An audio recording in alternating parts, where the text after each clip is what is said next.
Hey guys, how's it going? Hope you've been well. New truck reveal, I guess, here. We got a Ford. Over here we got a Toyota.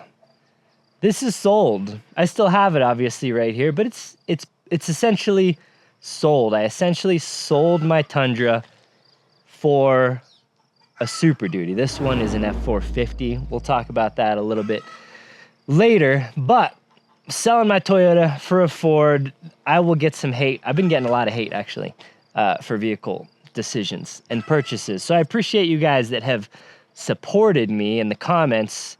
It means a lot. So anyway, I've been talking about it. I've been hinting at it. This is it. This is the truck. This is a 2019 Ford F450. They basically all come in 8-foot bed dually. This is the pickup version, not the chassis cab. Maybe more on that later, maybe in a separate video.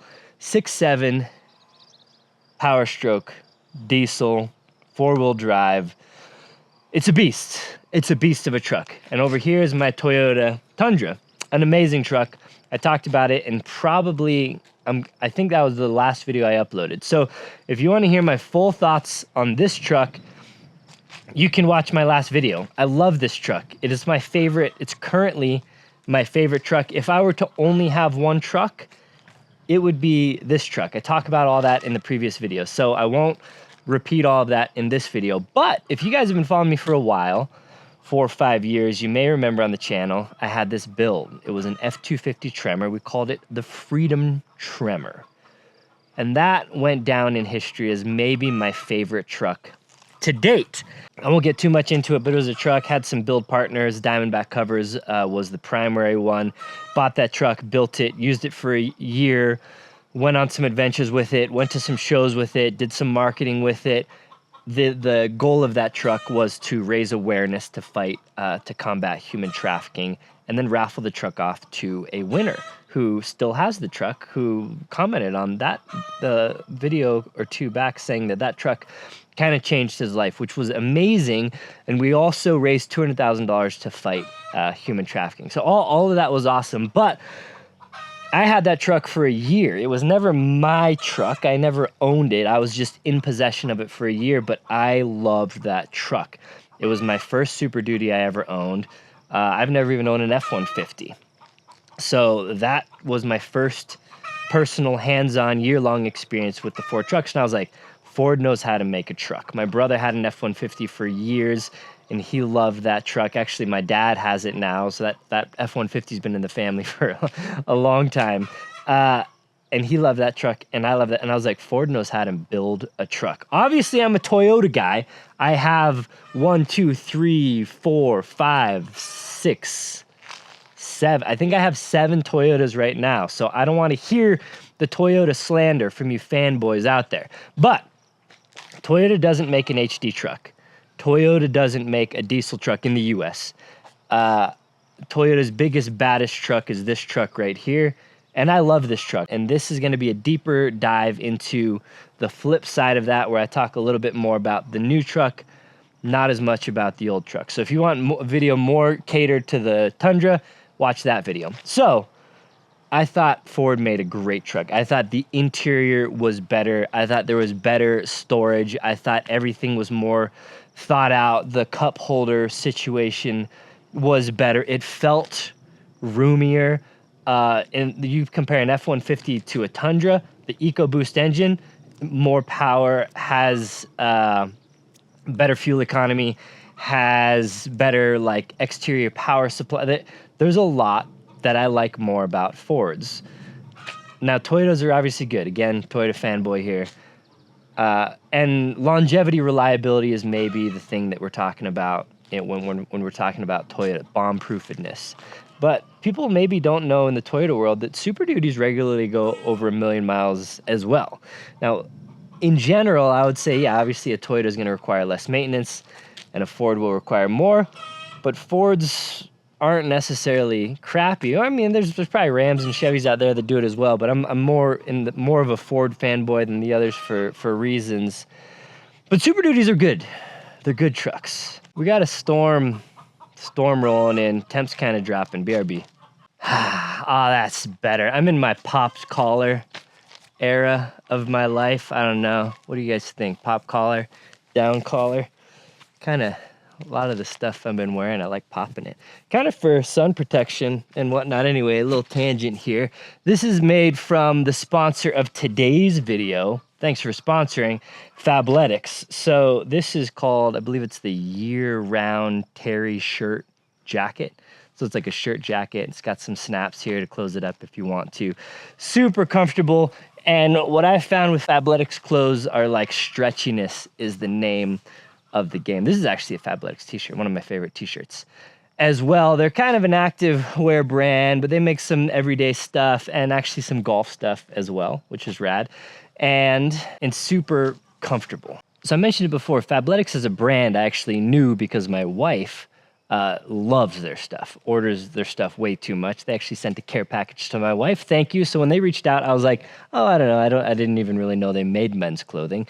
Got on, and they had a bunch of pieces that were kind of right down my alley, like some earth tones, this, blacks. They even have some topo action. And I tried it out, and it's a lot of it. The stuff that I was interested in is athletic wear. They have the daily wear, and then they have the golf wear actually as well.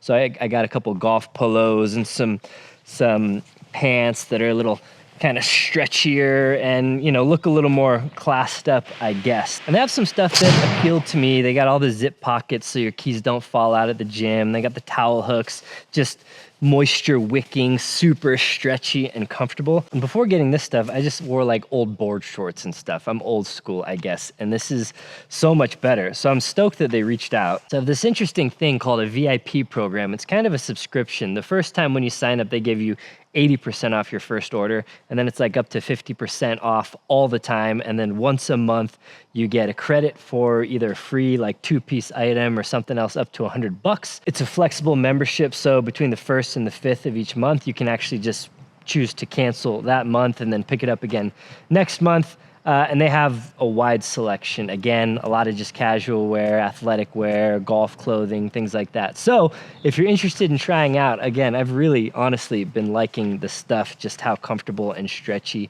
it is. This is probably going to become a staple of my wardrobe as well. So check them out. Link below. I'll put it on screen, or it'll be in the maybe a pinned comment or down in the video description. Thanks again to Fabletics for sponsoring this video and keeping me looking fresh and comfy and moisture wicked. All right, back to the video. All right, let's talk about, I guess, the comparison of these two trucks. Again, kind of apples to oranges. This is the equivalent of an F150, and this is not an F150 or a 250 or a 350. This is a 450 with an 8-foot bed, and it's a dually. I tried to line them up pretty similarly, so the front ends are pretty much lined up here. Now this has a 2.5-inch lift on 37s. The Super Duty is factory height, so no lift or anything, and hoods are pretty similar. The 450 is a little bit taller, but you can see the windshields are pretty much lined up. The rear view mirrors are pretty close to being in line as well. The roof height, again, lifted 37 Tundra, is about the same roof height as the Super Duty. A little hard to see because I have a roof rack up top kilo on the Tundra. And then the rear panel, they're pretty close. The Super Duty at the bottom is pretty similar. It's a little more squared off. And at the top, the Super Duty is probably 2 inches longer in the cab. So the box on the Super Duty starts probably an inch back from where the Tundra does. And then again, this is an 8-foot bed. This is a 5.5-foot bed. So we are sticking out quite a bit longer. The wheelbase on the Super Duty, the back tire is about where the back of the Tundra is. So overall length, quite a bit longer. Again, we got the dually set up, so the F450 is quite a bit wider.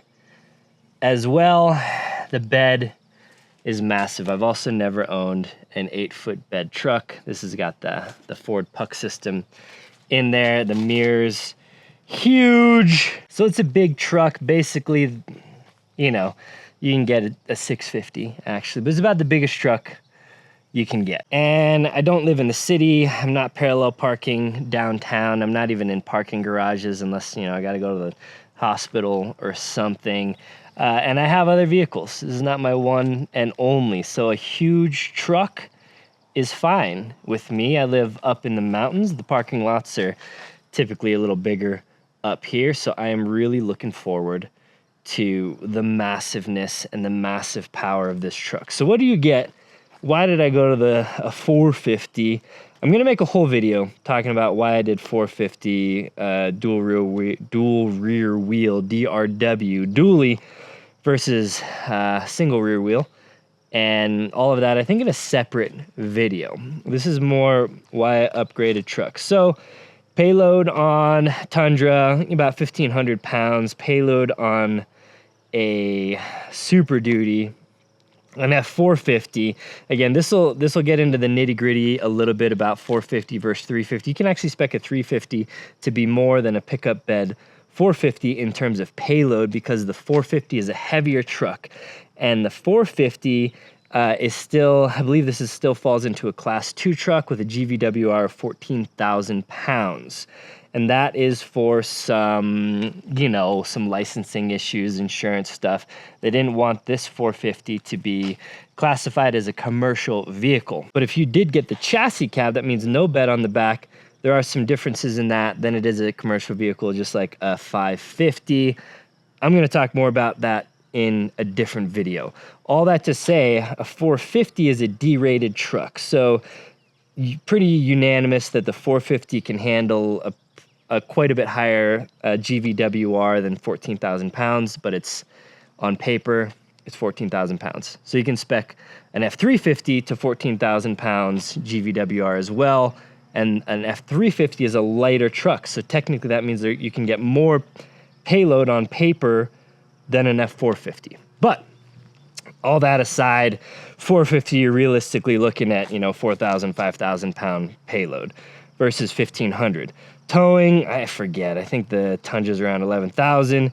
This is like 22,000 or something with just the regular bumper pull, or 30-some thousand with a fifth wheel or gooseneck. This has 950 foot-pounds of torque, which is nearly double the Tundra.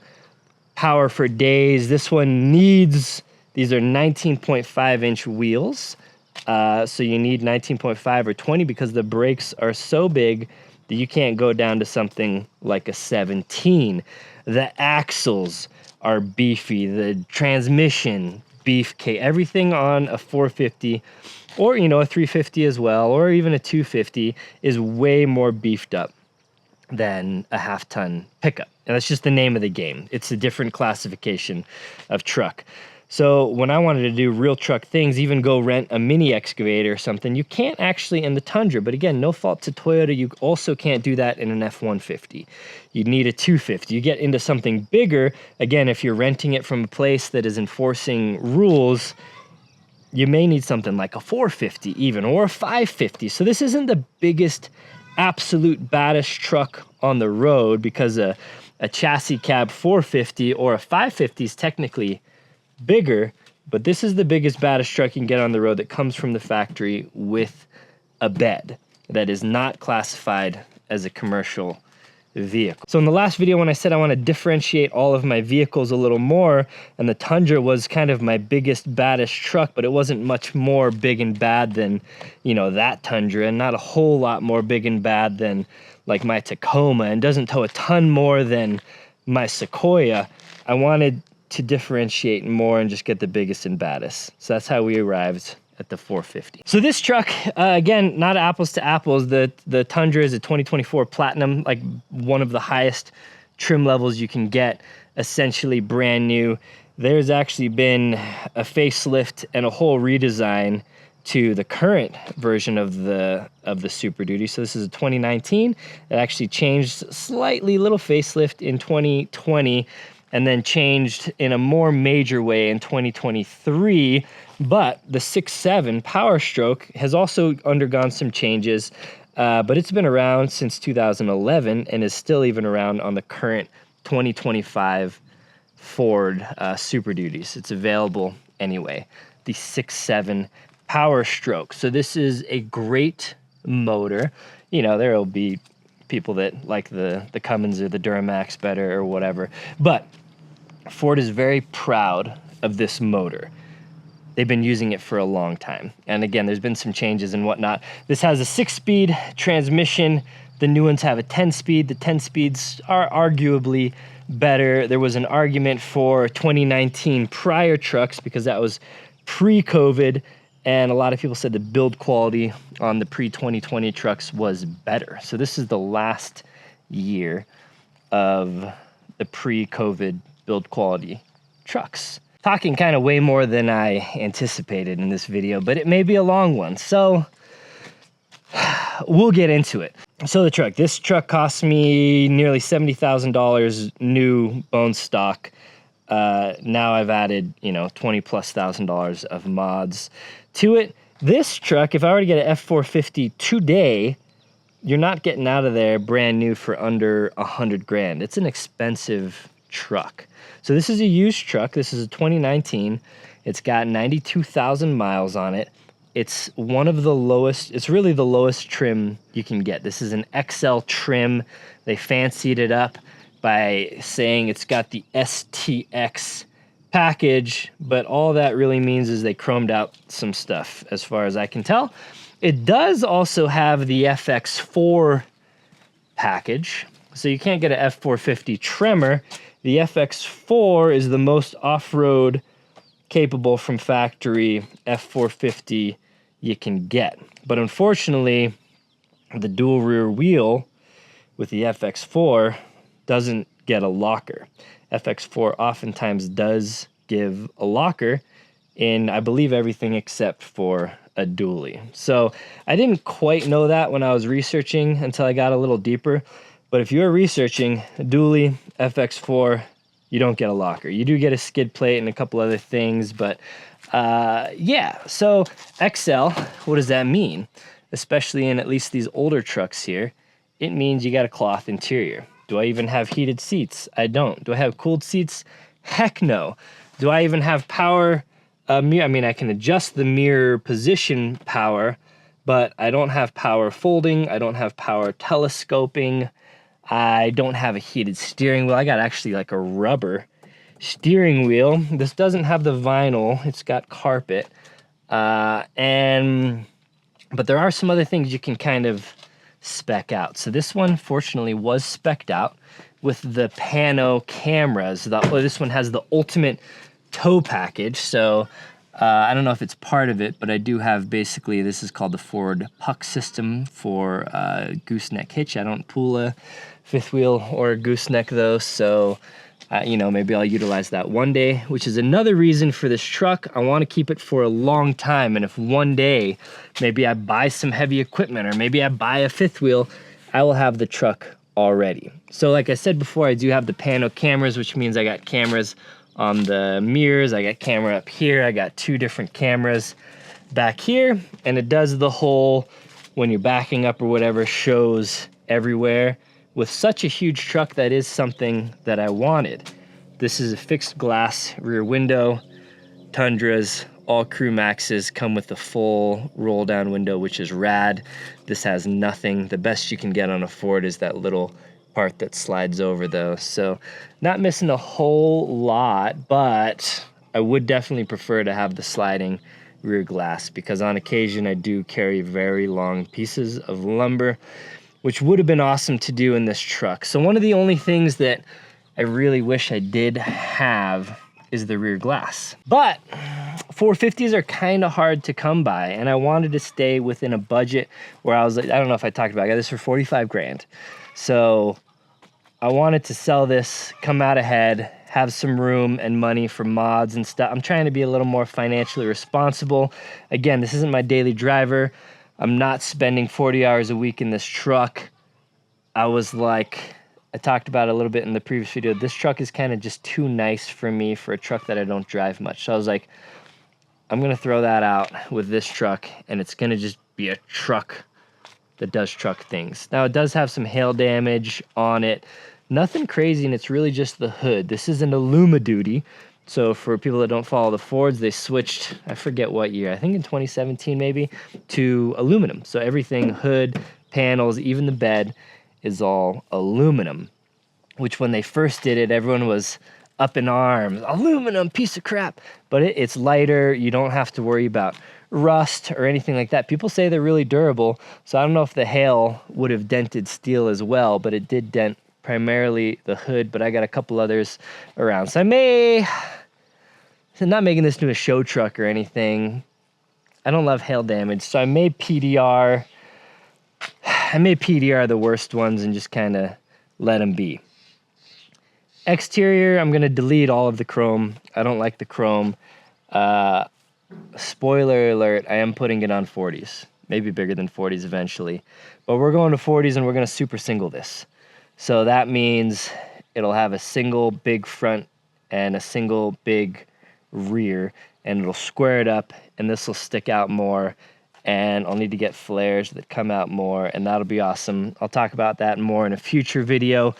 I'm trying not to compare the F450 to the 350 because it's going to be a dedicated video in the future, but if you ever see a truck and it just looks a little meaner than a 350, it's probably a 450 or a 550. But if it's a pickup, you can't get a pickup bed from the factory anyway in a 550. 450 is as big as you can get. But it has the wide front axle here. So, and it has 19.5. So the 350s or 250s will come with 17s. The 450s will come with 19.5s because, again, like I said earlier, the bigger brakes. And then it just looks mean, has a bigger fender flare. The front just kind of sticks out more. It has a wider axle. The wider axle helps it turn sharper. So the turning radius, really the turning diameter of an F450 is 8 feet less than an F350 or an F250, comparing again dualies to dually 8-foot box to dually 8-foot box. Now, that is impressive in and of itself that a 450 has an 8-foot tighter turning diameter than an F350 that looks the same. Those are the same size. What is even more impressive to me, though, is that this dually 8-foot truck, you saw how much longer the wheelbase is than the Tundra. This beast of a truck has a 1 or 2 foot tighter turning diameter than my Tundra. So this, I could do a U-turn in less space than the Tundra, which I love, which is wild, which is one of the selling points of an F450. So yeah, I'll probably do like the drop down steps on this one. Again, new wheels and tires. I kind of like the black. I may murder this truck out and delete the chrome. Eventually I'll probably do bumpers. I'm not turning this into like a big full-size Invasion Moab off-road truck, but I want it to be able to off-road. I want to, be able to pull a friend out in the backwoods. I want just a truck that can do everything. I want a truck that if a bus goes off the road over here, I'll be like, BRB, I'm gonna go get my 450. I want to be the guy that finally looks at the other guy with a Tacoma or Tundra and says, cute truck, bro. No, I don't really care about that last part. And I love the marker lights on the top. I love the marker lights on the dually fender flares. I've always thought this truck looked so good. Ashley loves it too. She's like, man, that truck looks good. And it's just a bone stock truck. I already had some floor mats, which is nice. And the Super Duties, like I said before, I love the interiors on them. The new ones are even better. My screen is pretty small. It's like rinky dink in comparison to the giant one on the Tundra, and even the new Super Duties are bigger, but believe it or not, there was actually a smaller screen that was the base option in these trucks. So this has the big screen for the generation, but it's still pretty small and comical. Great door panels, lots of storage room in here. There's a little storage cubby over here. There's dual glove boxes. Again, this is all of what I like more about Super Duties. And F150s. F150s share, they're like a generation off, but F150 interior is identical sometimes and often always very close to a Super Duty. The cab of an F150, the interior space is actually the same as a Super Duty. They always do this. My Tremor had this too, this weird tape stuff that looks horrible. I think it's like to not rattle, but man, I thought it was just a weird jank with my Tremor, but it's on this truck as well. And everything, all the buttons and so, I mean, the buttons and the stuff in the Tundra are great too, but I think the layout is even better in the Super Duty. We got a cigarette lighter and an outlet right here. This is a truck made to work. This is a guy, you know, on a call, and he's like, I gotta plug my laptop into a plug. Boom. I like that. This does also, even though a base truck, it does have the factory auxiliary switches. Stoked about that as well. It has these cup holders that are one of my favorite things here.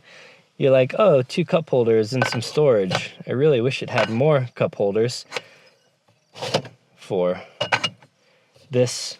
These ones fit in Nalgene. A modern truck that has 4 cup holders that fits in Nalgene, you know, plus the cup holders down there, like kind of little bitty ones. Amazing. I think this is the best center console. I would prefer this even over my 2nd gen Tundra, which I think is peak. And then it's got, you know, some more stuff down here, USBs down here. It's just good. It's just good. A lot of steering wheel controls. The gauges, basic, but good. This little cheapy little thing I got on Amazon. Storage up here. There is actually quite a bit of aftermarket support for the F-Series trucks as well, because they're the #1 selling trucks. This, huge. Way bigger than the Tundra. Granted, the 2nd gen Tundras and the Sequoias do have a massive center console as well, but this one is even bigger. Big, comfy, nice, amazing. The seats again are, this is the base level truck, so the seats are nothing at all to write home about. I'll either get seat covers for these, or, you know, I just did the cat skins in the Tacoma and love it. So maybe I'll do the cat skins in this truck. I don't know. You know how it works out with guys like me. We'll buy a cheap truck and then we'll probably spend as much updating it to be equal to the more expensive truck. But I just, you know, I kind of like it. Windows are tinted dark. Now we don't have the peasant blockers like we did in the Tundra. I kind of like these door releases here. Back one has pretty good storage as well. Now my Freedom Tremor and the F150s, I think it was an option in this year, but they had the cool box here that was fold up storage. So it was like under a good amount of underseat storage, but if you didn't want it, you could basically fold it pretty much flat to have the flat floor here.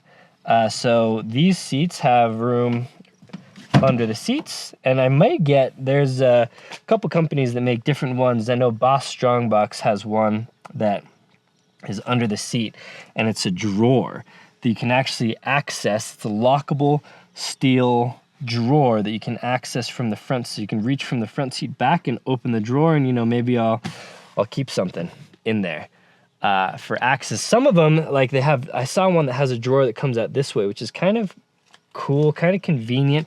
I think there's enough room where you could just pull it straight out.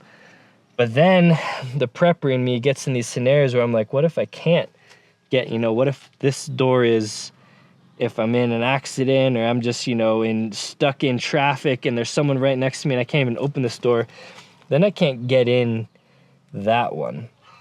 And then there's some that, you know, access from the top and you got to fold the seats up, but what if I got car seats in there? So anyway, Boss Strongbox is one that makes the pull-out one. So that's one I'm looking at. And then they got storage behind the seats as well. And the thing that is so sick about Ford trucks, I think Rams are like this too, maybe even Chevys, I'm not sure. This is flat. Flat all the way across. There's no hump in here. Again, outlets. Got another outlet back here, USBs, and a cigarette. This is it. This is it. Every car manufacturer. I don't know if the new gen Fords are like this or not. This is base spec again. These are maybe options that were added to it. AC USB cigarette lighter. How simple is that? And how good is that? Simple and good. Oh, I love it. No moonroof, obviously, because we got the poverty spec truck, but flat floor. So this is so that when you put these seats up, you can kind of see they kind of hinge. They hinge up to maximize the space. So this right here, I don't know if you can tell, this is a ton of space back here. So I've actually loaded big things. You fold both these seats up like that, and this is a ton of storage in here. And again, the flat floor, it's like very usable storage. Contrast that to the Tundras, you have a massive hump here that not only not great for the middle passenger feet, but not great for sliding something in for storage across. Now, you know, this is the modern high-spec truck. We do have the outlet there, and we do have the USBs, but no cigarette lighter. I want to plug a fridge in back here. Doesn't exist. Now, I did add it to my truck. Peasant blockers in the Tundra. Pretty nice. Now, the Tundra has a pretty good size fuel tank. I believe it's a 38-gallon fuel tank in this. But I think this is a 48. I think it's 48 gallon in the Super Duty, which is sick. And now they make tank replacements for these that are 70 gallons. You replace the main tank and you got 70 gallons. What you could do on top of that, they sell a 40-gallon rear of the axle. Basically, you take the spare tire out, 40-gallon auxiliary tank. So I could have a 70-gallon primary tank, a 40-gallon auxiliary tank, and a completely open bed still. So 110 gallons of fuel, even if I was getting 10 miles per gallon, which, you know, I might realistically get if I was towing, it's a 1,000-mile range on tap. Nobody even notices, no fuel tanks in the back, nothing like that. Now, the owner before me did have a transfer tank in the bed, and those are obviously very popular options. Diesel, less volatile than gasoline, so all those transfer tanks and everything are good for diesel. So I could put another 100 gallons back here or whatever if I wanted to, but I am kind of thinking about the 70-gallon replacement primary tank and maybe adding the 40-gallon auxiliary tank. And the idea of this truck, again, the do anything truck, do anything would include disaster bug out type of truck. So that is exciting for me. Now, some people, I was talking about that hump, some people will say, oh yeah, it's because the Toyotas keep their drive lines higher and whatnot, but we got all this other stuff hanging down. So when we're talking realistically, the ground clearance, I don't think it makes a whole lot of difference. Now, this does have a DEF system, like all modern diesels do, obviously. So the exhaust system is huge. Now I could delete it. We won't talk about that in this video, but it's not deleted right now. But that is massive. It is sitting on airbags right now. I need to dig in a little bit and figure out. I know they sell like long travel airbags, and I don't know what I want to do for suspension yet. I know Carly makes some killer stuff. Liquid springs, I can't stomach the cost on those, but if anyone at Liquid Springs wants to sponsor it, I would love to. But Liquid Springs maybe is like the one-day dream suspension setup. But right now I'm just going to run factory setup until I decide if I want to do something else. I do wish I had Ford's little step tailgate. I loved that on the Tremor. That was awesome. It was very cool. I do have a bed line. I don't see any like Rhino line sticker or anything, so I'm guessing this is factory bed liner. Again, all aluminum, so we got little nicks in here, but they're not rusting out, which is nice. Massive 8-foot bed. So much room for activities here. Now again, poverty spec truck. I don't have lights back here. I don't have box link, anything, but we did get the ultimate tow package. I don't know much about it. I'm assuming this is a factory plug. Maybe it's not. Maybe it actually says Polac, so maybe someone added this. But again, I've never had a gooseneck or fifth wheel, so pardon my ignorance, but I'm assuming this is just a plug that can plug in for that. So different than the normal toe plugs that you use, but really it's just a relocation of that to over there. So I guess I have two. I don't really know. Anyway, I love it. It's just a truck, just truck stuff. Trucky truck stuff. So yeah, a lot of aftermarket support for these trucks, which is sweet. I think especially in the 17 to 19 range, like as I'm researching stuff, there's just a lot of information out there for that. Factory motor and everything, as far as I can tell, I need to dig in a little bit. I don't know that much about diesels. So I know this has the CPM4, something like that can cause catastrophic failure. So there's like a catastrophic failure kit that you put inline, or you just change that to a CP3.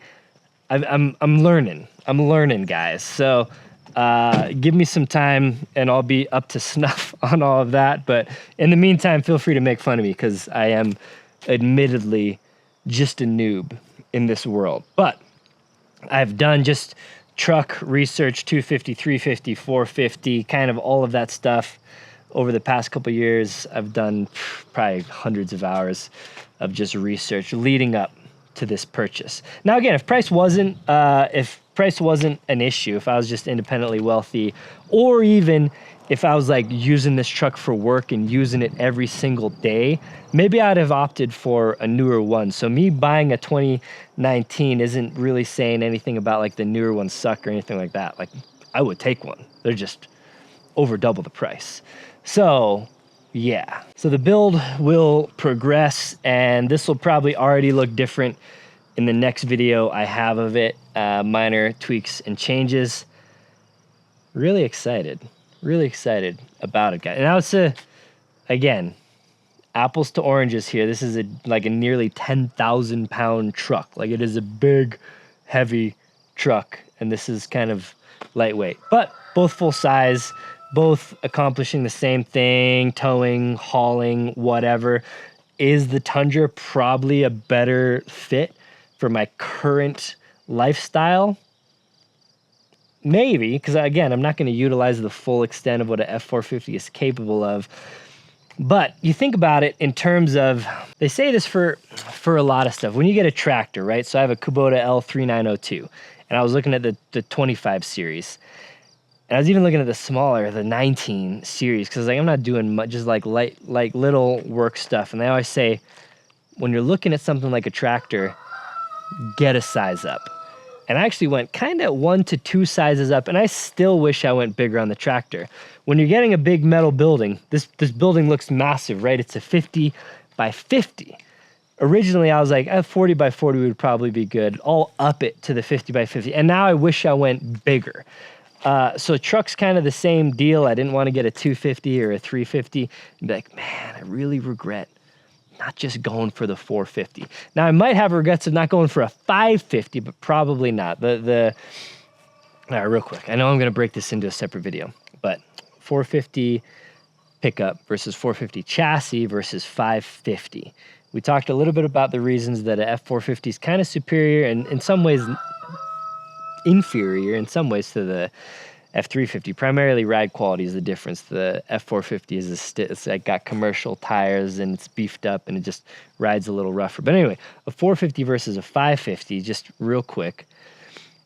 The 450 chassis cab and the 550 have different frames. So the frame is straight. As far as I can tell, that is to make it easier to add, boxes and flatbeds and, ambulance boxes or U-Haul boxes or, a towing, like a tow truck. Like all those accessories are easier to mount on the straight back frame. And the straight back frame is stronger. And then again, legality, classification, everything, like this is on paper a 14,000 pound GVWR rated truck. Can it handle more? Yes, that's pretty much unanimous. But the 450 chassis cab and the 550 chassis cab are rated to much more. So 550, you can have like 10,000 pounds of payload. The 450 chassis cab, I think, is less than 10,000, but more than the 4,000 roughly that this is rated. So will I have regrets going to something that has a 10,000 pound payload? The towing is about the same and everything, so probably not. In the day-to-day, a 450 truck is kind of better because the 450 chassis cab and the 550s are detuned, so they make less power. And some of this is because the 450 chassis and the 550, they're made to work. These are people that are using these trucks for work. They're running 12, 20, 24-hour shifts constantly. So they detune the engines for kind of longevity. What that means, though, is they have less power. So I'm not going to be putting those kind of crazy cycles on my truck, and they know that most 450, 350, 250 owners aren't using them for commercial work. So they have more power. The newer trucks have a high output, an HO option, which makes even more power. But anyway, the 450 pickup truck has more power than a 450 chassis or a 550 truck as well. Okay, I think we're getting into the weeds. This video is long. That's the new truck. Let me know what you think. Let me know if you got advice, if you're a Powerstroke guy, if you're a diesel guy, and you're like, don't forget to do this. You absolutely need to do this. Check out this article written by such and this is a really great video that you should watch. I've watched a bunch of videos. I've read a bunch of articles, but I would really appreciate you chiming in with your expertise because, again, somewhat new waters for me. And while I am the king of research, your guys' years of wisdom will save me a lot of time and headache. So that will be greatly appreciated. All right, guys. Well, hope you liked the video. Until next time, take care.